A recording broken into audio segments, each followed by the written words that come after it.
ಎಲ್ಲರಿಗೂ ನಮಸ್ಕಾರ. ನನ್ನ ಹೆಸರು ಗಂಗರಾಜು. ಅಮ್ಮ ಎಜುಕೇಷನಲ್ ರೂರಲ್ ಡೆವಲಪ್ಮೆಂಟ್ ಟ್ರಸ್ಟ್ನ ಕಾರ್ಯದರ್ಶಿಗಳು ಹಾಗೂ ಚಿಕ್ಕಬಳ್ಳಾಪುರದ ಆಕಾಶ್ ಪದವಿ ಪೂರ್ವ ಕಾಲೇಜಿನಲ್ಲಿ ಪ್ರಾಂಶುಪಾಲನಾಗಿ ಸೇವೆ ಸಲ್ಲಿಸ್ತಾ ಇದ್ದೀನಿ. ಇವತ್ತು ನಾನು ಹೊರಟಿರ್ತಕ್ಕಂಥ ಒಂದು ವಿಷಯ ಏನಪ್ಪ ಅಂದರೆ, ಕರ್ನಾಟಕದ ರಾಜ್ಯ ಸರ್ಕಾರ ಏನಿವಾಗ ನೋಟಿಫಿಕೇಷನ್ಸ್ ಬಿಟ್ಟಿದೆ, ಅಂದರೆ ಉದ್ಯೋಗ ಪರ್ವವನ್ನೇ ನಾವು ಸೃಷ್ಟಿ ಮಾಡ್ತಾ ಇದ್ದೀವಿ, ಒಂದಷ್ಟು ಹೊಸ ಉದ್ಯೋಗಗಳನ್ನು ಸೃಷ್ಟಿ ಮಾಡ್ತಾ ಇದ್ದೀವಿ, ಜೊತೆಗೆ ಅನೇಕ ನಿರುದ್ಯೋಗಿಗಳಿಗೆ ಉದ್ಯೋಗ ಭಾಗ್ಯವನ್ನು ನೀಡ್ತಾ ಇದ್ದೀವಿ ಅಂತೇಳಿ ಕಂಡಲ್ಲಿ ಏನು ಅವರು ಪ್ರಚಾರವನ್ನು ಮಾಡ್ಕೊತಾ ಇದ್ದಾರೆ, ಅದರ ಒಂದು ಸಂಪೂರ್ಣ ಒಂದು ವಿಷಯವನ್ನು ನಾನು ಇವತ್ತು ಉದ್ಯೋಗ ಆಕಾಂಕ್ಷಿಗಳಿಗೆ ಮನದಟ್ಟು ಮಾಡ್ಕೊಳ್ಳೋಕ್ಕೆ ಪ್ರಯತ್ನ ಪಡ್ತೇನೆ. ಎಲ್ಲ ನನ್ನ ಆತ್ಮೀಯ ಉದ್ಯೋಗಾಕಾಂಕ್ಷಿ ಸಹೋದರ ಸಹೋದರಿಯರೇ, ಸರ್ಕಾರ ನೇಮಕಾತಿ ಪರ್ವ ಅಂಥೇಳಿ ಒಂದು ಮಹಾ ಮೋಸವನ್ನು ಎಣಿತಾ ಇದೆ. ಏನು ಅಂತಂದರೆ, ರಾಜ್ಯಾದ್ಯಂತ ಸುಮಾರು ಒಂದು 20 ವರ್ಷ ಆಗಿತ್ತು ಒಂದು ಫಿಸಿಕಲ್ ಟೀಚರ್ಸನ್ನು ಆ ಪೋಸ್ಟನ್ನು ಕಾಲ್ ಮಾಡಿ. 20 ವರ್ಷ ಆಗಿದೆ ಹೆಚ್ಚು ಕಡಿಮೆ. ಆದರೆ ಇವತ್ತು ಕಣ್ಣರ್ಸೋ ತಂತ್ರದ ಮುಖಾಂತರ ಒಂದು 650 ಪೋಸ್ಟನ್ನು ಕೊಟ್ಟಿದ್ದಾರೆ. ಏನು ಸರ್ಕಾರ ನೋಟಿಫಿಕೇಷನ್ 650 ಪೋಸ್ಟ್ ಇದೆ. 32 ಜಿಲ್ಲೆ ಇದೆ. ಒಂದು ಜಿಲ್ಲೆಗೆ ಒಂದು 20 ಪೋಸ್ಟ್ ಆದರೂ ಕೊಡ್ಬೋದು. ಆದರೆ ಹೈಯರ್ ಪ್ರೈಮರಿ ಹೈಸ್ಕೂಲು ಇಡೀ ಜಿಲ್ಲೆಯಲ್ಲಿ ಬರೀ 20 ಸ್ಕೂಲ್ ಇರ್ತಾವ. ಆದರೆ ಪೋಸ್ಟ್ ಅಷ್ಟೇ ಖಾಲಿ ಇರೋದು. ಸರ್ಕಾರಕ್ಕೆ ಗೊತ್ತಿಲ್ವ ಇದು? ಮತ್ತೇನು ಕಣ್ಣರ್ಸಾಗಿ 650 ಪೋಸ್ಟ್ ಬಿಟ್ಟರು ನೀವು? ಇದರಲ್ಲಿ ನಮ್ಮವರು ಎದ್ನೋ ಬಿದ್ನೋ ಅಂತ ಹೋಗಿ ಅಪ್ಲೈ ಮಾಡ್ತಾರೆ. ಏನು ಮಾಡೋಕ್ಕಾಗಲ್ಲ, ಉದ್ಯೋಗ ಎಲ್ಲರಿಗೂ ಬೇಕಾಗಿದೆ, ಆ ರೀತಿ ಹೋಗ್ತಾರೆ. ಆದರೆ ಸರ್ಕಾರ ಇದೊಂದು ತಂತ್ರವನ್ನು ಎಣೆದಿರ್ತಕ್ಕಂಥದ್ದು, ನಾವು ಮಾಡಿದ್ವಿ ಅಂತ ಹೇಳ್ಕೊಳ್ಳೋಕ್ಕೆ. ಅದರ ಜೊತೆಗೆ ಈ ಸಂಗೀತ ಶಿಕ್ಷಕರು ಅಂತ ಪ್ರತಿ ವಿಶ್ವವಿದ್ಯಾಲಯದಲ್ಲಿ ಸಂಗೀತ ಪದವಿ ಇಡ್ತಾರೆ, ಮತ್ತು ಆ ಸಬ್ಜೆಕ್ಟನ್ನು PUC ಇಂದಲೇ ಇಂಟ್ರೊಡ್ಯೂಸ್ ಮಾಡಿದ್ದಾರೆ. ಆದರೆ ಪೋಸ್ಟಿಂಗ್ ಬರೋಷ್ಟೊತ್ತಿಗೆ ಅದು ಮಾಡಲ್ಲ. ಬಟ್ ಖಾಸಗಿ ಶಾಲೆಗಳಲ್ಲಿ ಇದು ಕಂಪಲ್ಸರಿ ಇರಬೇಕು ಅಂತ ಒಂದು ನೋಟಿಫಿಕೇಶನ್ ಕೊಡ್ತಾರೆ ಸರ್ಕಾರಿ ಶಾಲೆಗೆ ರಿಕ್ರೂಟ್ ಮಾಡ್ಕೊಳ್ಳಲ್ಲ. ಏನಂತಾರೆ ಇದನ್ನು? ಯಾಕೆ ಇವಾಗ ಅದು ಪೋಸ್ಟಿಂಗಲ್ಲಿ ಇಲ್ಲ? ಅದಕ್ಕೆ ಉತ್ತರ ಕೊಡಲ್ಲ. ಇನ್ನು ಕಲಾ ವಿಭಾಗದ ಶಿಕ್ಷಕರು ಇದು ದೊಡ್ಡ ಸಮಸ್ಯೆ ಆಗಿದೆ. ಆ್ಯಕ್ಚುಲಿ ಮೊದಲೆಲ್ಲ BComಗೆ B.Ed ಇರಲಿಲ್ಲ, ಮತ್ತು ಇವರೇ ಇಂಟ್ರೊಡ್ಯೂಸ್ ಮಾಡಿದ್ರು. BComಗೆ B.Ed ಅಂತ ಇಂಟ್ರೊಡ್ಯೂಸ್ ಮಾಡೋದು ಇವರೇ. ಒಂದಷ್ಟು ಜನ ಪಾಪ BCom ಮೇಲೆ B.Ed ಕೂಡ ಮಾಡಿಕೊಂಡ್ರು. ಅವರ ಸೋಷಿಯಲ್ ಸೈನ್ಸ್ ಕ್ಯಾಟಗರಿಯಲ್ಲಿ ಬರುತ್ತೆ ಅಂತ ಹೇಳ್ಬಿಟ್ಟು ಬಿಸ್ನೆಸ್ ಸ್ಟಡೀಸ್ ಅನ್ನೋ ಸಬ್ಜೆಕ್ಟನ್ನು ಹೈಸ್ಕೂಲಲ್ಲಿ ಸೋಷಿಯಲ್ ಸೈನ್ಸಲ್ಲಿ ಸೇರಿಸಿದ್ರು ಕೂಡ. ಈಗ ರಿಕ್ರೂಟ್ಮೆಂಟಿಗೆ BCom B.Ed ಕನ್ಸಿಡರೇಷನ್ ಮಾಡಲ್ಲ ಅಂತ ಹೇಳ್ತಾ ಇದ್ದಾರೆ. ಏನಂತಾರೆ ಇದನ್ನು? ಅವರೇನು ಅಭ್ಯಪಾರಿಗಳ? ನೀವೇ ಇಂಟ್ರೊಡ್ಯೂಸ್ ಮಾಡಿದ್ದು, ನೀವೇ ಫೀಸ್ ಕಟ್ಸ್ಕೊಂಡಿದ್ದು, ನೀವೇ ಎಕ್ಸಾಮ್ ಬರ್ಸಿದ್ದು, ನೀವೇ ಅವರಿಗೆ ಮಾರ್ಕ್ಸ್ ಕಾರ್ಡ್ ಕೊಟ್ಟಿದ್ದು, ಈಗ ಜಾಬ್ ಕೊಡಲ್ಲ ಅಂತ ನೋಟಿಫಿಕೇಶನಲ್ಲಿ ಹಾಕಿದ್ದೀರಿ ನೀವು. ಮತ್ತು ಅವರೆಲ್ಲ ಹೋಗಬೇಕು ಅಂದರೆ ಹೈಸ್ಕೂಲ್ಗೂ ಪ್ರೈಮರಿ ಸ್ಕೂಲ್ಗೂ GPS HST ಎಲಿಜಿಬಲ್ ಇಲ್ವಾ? ಮತ್ತು B.Ed ಏನು ಕೊಟ್ಟರೆ ಅವರಿಗೆ ಅವಶ್ಯಕತೆ ಇರಲಿಲ್ವಲ್ಲ? ಕೊಟ್ಟು ಅವ್ರಿಗೆ ಮೋಸ ಮಾಡೋ ತಂತ್ರ ತಾನೇ ಇದು. ಅದರ ಜೊತೆಗೆ ಬಯೋಕೆಮಿಸ್ಟ್ರಿ ಅಂತಕ್ಕಂಥದ್ದು, ಬಯೋಕೆಮಿಸ್ಟ್ರಿ ಸೈನ್ಸಲ್ಲಿ ಬರುತ್ತಾ ಬರಲ್ವಾ ಅನ್ನೋದು ಒಂದು ದೊಡ್ಡ ಪ್ರಶ್ನೆ. ಕೆಮಿಸ್ಟ್ರಿ ಇಲ್ಲದ್ರೆ ಸೈನ್ಸ್ನ ಊಹೆ ಮಾಡ್ಕೊಳಕ್ಕಾಗಲ್ಲ. ಬಯೋಕೆಮಿಸ್ಟ್ರಿನ ಆಚೆ ಕಡೆ ಎತ್ಬಿಟ್ಟು ಮ್ಯಾಥಮೆಟಿಕ್ಸ್ ತಗೊಂಡು ಇಂಟ್ರೊಡ್ಯೂಸ್ ಮಾಡ್ತಿರಲ್ಲ, ಸರ್ಕಾರದ ಕಿಂಚಿತ್ತಾದರೂ ಅದ್ರ ಬಗ್ಗೆ ಪರಿಜ್ಞಾನ ಇದೆಯಾ? ಬಯೋಕೆಮಿಸ್ಟ್ರಿ ಆಚೆ ಕಡೆ ಇಡ್ತೀರಾ ಬರಲ್ಲ ಅಂತ, ಆದರೆ ಮ್ಯಾಥಮೆಟಿಕ್ಸ್ ತಗೊಂಡು ಇಂಟ್ರೊಡ್ಯೂಸ್ ಮಾಡ್ತೀರಾ. What is the relationship between mathematics and science? Science separate subject ತಾನೆ, ಮ್ಯಾಥಮೆಟಿಕ್ಸ್ ಸಪ್ರೇಟ್ ಸಬ್ಜೆಕ್ಟ್ ತಾನೆ. ಮತ್ತು ಬಯೋಕೆಮಿಸ್ಟ್ರಿನ ಸೈನ್ಸಲ್ಲಿ ಯಾಕೆ ಬರಲ್ಲ ಅದು? ಮತ್ತು B.Ed ಏನು ಕೊಟ್ಟರು ಅದ್ರ ಮೇಲೆ? ಮಾಡೋ ಅವಶ್ಯಕತೆ ಇರಲಿಲ್ಲ, ಮತ್ತೆ ಅದು ಕೊಟ್ಟಿದ್ದಾರೆ. ಅದ್ರ ಜೊತೆಗೆ ಈ ಕನ್ನಡ ಮಾಧ್ಯಮದಲ್ಲಿ ಓದಿರ್ತಾರೆ ತುಂಬ ಜನ.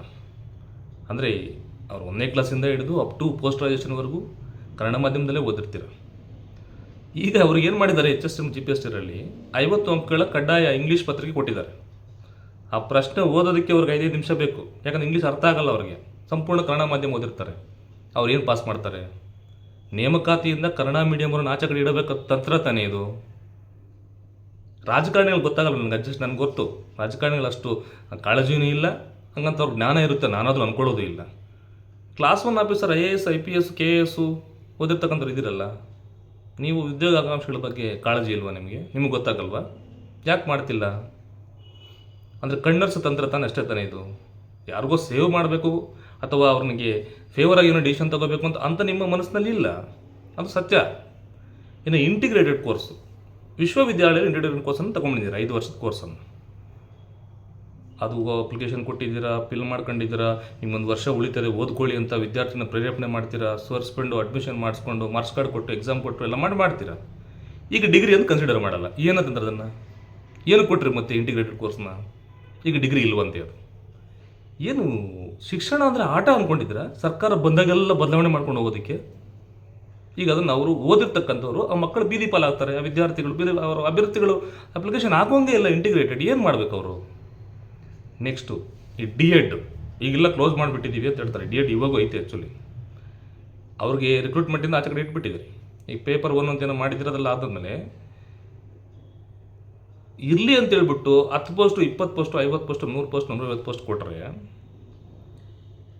B.Ed ಅವ್ರ ಜೊತೆಯಲ್ಲಿ D.Ed ಅವ್ರು ಕಾಂಪಿಟೇಟ್ ಮಾಡೋಕ್ಕಾಗಲ್ಲ. ಜೊತೆಗೆ ಒಂದು ವೇಳೆ B.Edನೇ ಕನ್ಸಿಡರೇಷನ್ ಮಾಡೋಂಗಿದ್ರೆ ನೀವು D.Ed ಕ್ಲೋಸ್ ಮಾಡಿ, ಏನಕ್ಕೆ ಇಟ್ರಿ? ಅದು ಮಾಡೋಕ್ಕಾಗಲ್ಲ ನಿಮಗೆ.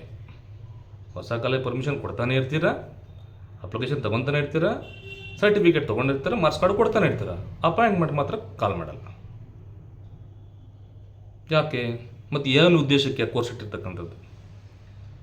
ಜೊತೆಗೆ ನೀವೇ ಹೇಳೋದೇನಪ್ಪ ಅಂದರೆ ಫೈನಾನ್ಸ್ ಡಿಪಾರ್ಟ್ಮೆಂಟ್ ಪರ್ಮಿಷನ್ ಕೊಟ್ಟಿಲ್ಲ, ಇಷ್ಟೇ ಪೋಸ್ಟ್ ಕೊಟ್ಟಿದೆ, ಬಿಕಾಸ್ ಆಫ್ ದುಡ್ಡು ಹೊಂದೋಕ್ಕಾಗಲ್ಲ ಅಂತ ಹೇಳ್ತೀರ.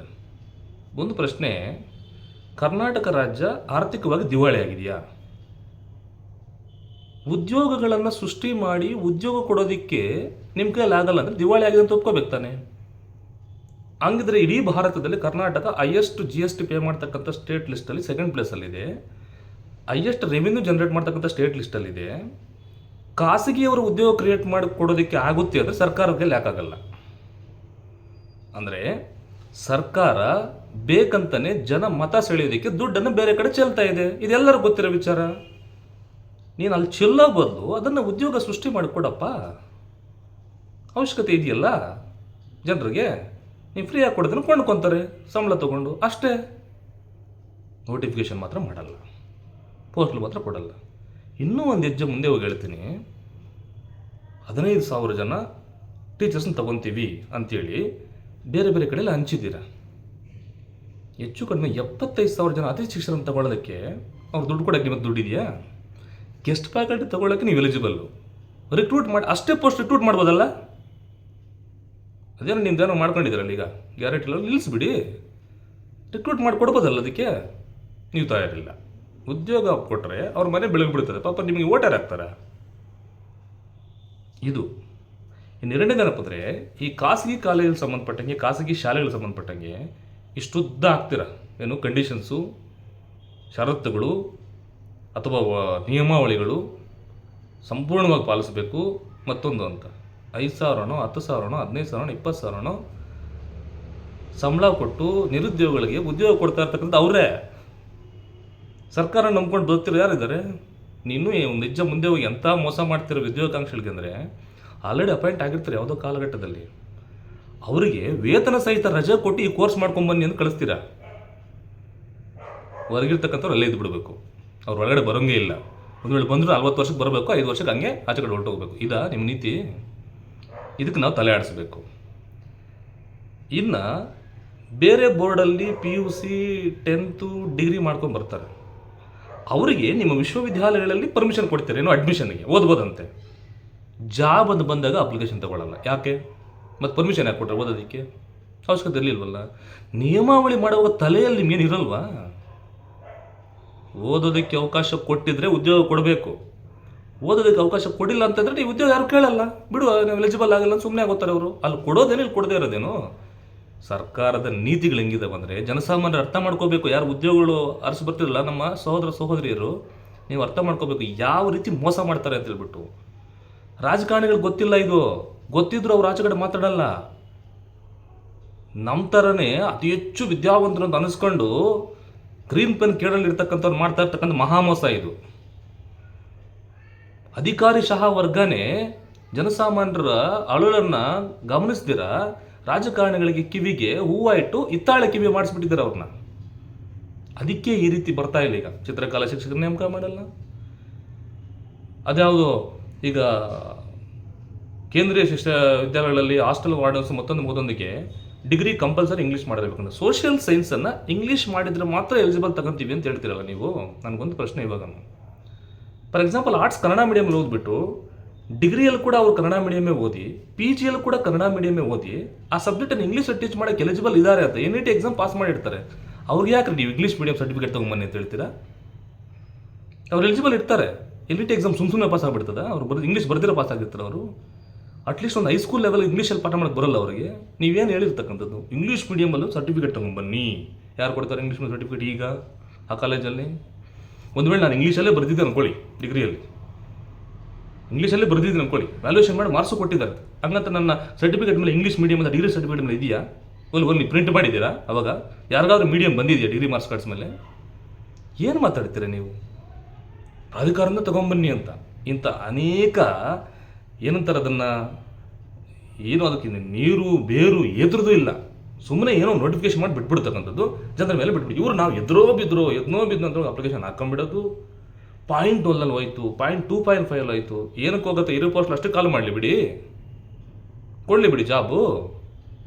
ಅವರು ಡಿಗ್ರಿ ಮಾಡಿದ್ದಾರೆ ಅಂದರೆ ಪಿ ಜಿ ಮಾಡಿದರೆ ಎಲಿಜಿಬಲ್ ಅಲ್ವಾ? ಮಾಡಿದ್ದಾರೆ. ನೀವು ಇಡೋ ಸೀಟ್ ಹೆಂಗೆ ಇಡ್ತೀರಪ್ಪ ಅಂತಂದರೆ ಅದರಲ್ಲಿ ಪೇಪರ್ ಲೀಕ್ಗಳು, ಅದು ಪ್ರಶ್ನೆನೇ ಆನ್ಸರ್ ಮಾಡಬಾರ್ದು ಅಂಥ ಕ್ವಶನ್ಗಳು, ಮತ್ತು ಕ್ವಶನ್ಗೆ ತಪ್ಪು ಆನ್ಸರ್ಗಳು, ಅದಕ್ಕೆ ಮತ್ತು ಗ್ರೇಸ್ ಮಾರ್ಕ್. ಏನು ನಿಮ್ಗೆ ಬುದ್ಧಿ ಇರಲ್ವಾ?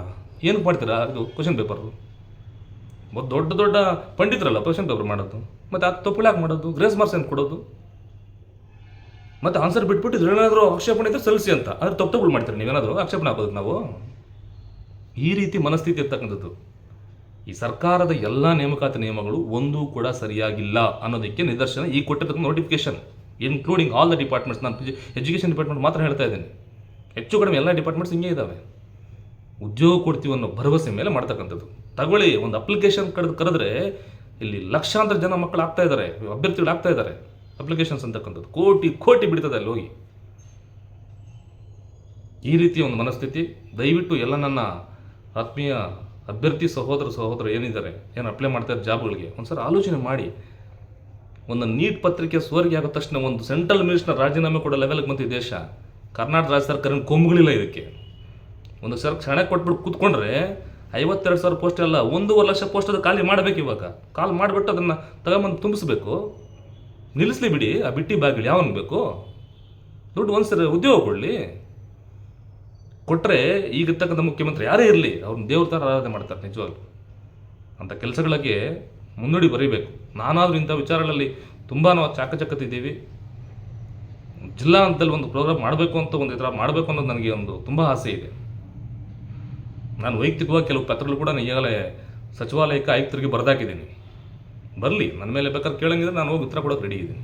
ಇಂಥ ಅನೇಕ ವಿಚಾರಗಳನ್ನು ಜಾಗೃತರಾಗಿ ಅಂತ ಹೇಳ್ತಾ ನಾನು ಮಾತು ಮುಗಿಸ್ತಾ ಇದ್ದೀನಿ. Thank you very much.